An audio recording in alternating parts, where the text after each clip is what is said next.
برگزاری نخستین نمایشگاه خیابانی کتاب در بادغیس. نمایشگاه کتاب خیابانی امروز دوشنبه 27 قوس در مرکز شهر قلعه‌نو مقابل اداره شهرداری قلعه‌نو برگزار گردید.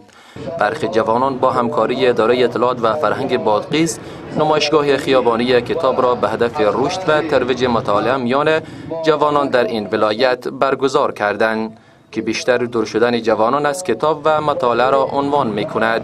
اما شماری از جوانان که به این نمایشگاه خیابانی کتاب اشتراک نموده و از فاصله جوانان با مطالعه ابراز نگرانی می کند و می افزایند که نیاز است تا بیشتر اجرای چنین برنامه جهت رشد مطالعه میان جوانان برگزار گردد. اما متاسفانه در چند دهه گذشته این فرهنگ کتابخوانی تقریبا به طور نسیان فراموشی گذاشته شد و امیدوارم که این فرهنگ دوباره احیا شود و یقین کامل دارم که کتاب خواندن و مطالعه بر اندوخته‌های جوانان کمک به سزایی میکنه و انشالله این سبب رشد استعدادها و توانایی‌ها و معلومات کافی جوانان انشالله تعالی از آینده از تاریخ‌های گذشته کشور ما و جهان برای جوانان ما روشن‌تر و بهتر میشه.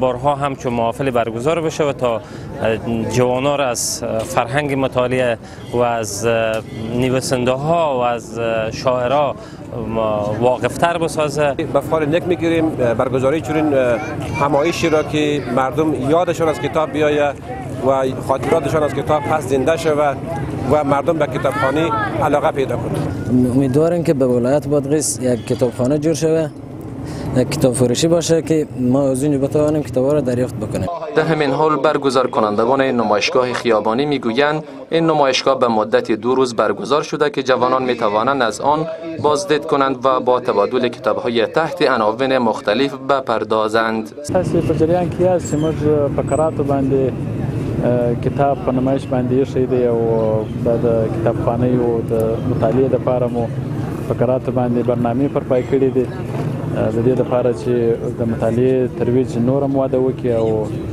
مطالعې بیخي د ترویج ورنلویږي چې الحمدلله د کتاب نمایش ډېره ښه نتیجه ورکړې.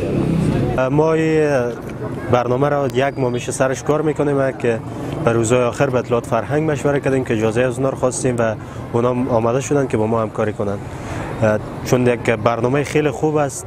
فرهنگ کتابخانه ترویج میشه به نمایشگاه خیابانی. صفحات اینترنتی، اجتماعی و به خصوص فیسبوک بیشتر جوانان را از فرهنگ مطالعه دور ساخته است، اما تلاش بیشتر در خصوص رشد فرهنگ مطالعه نیاز است.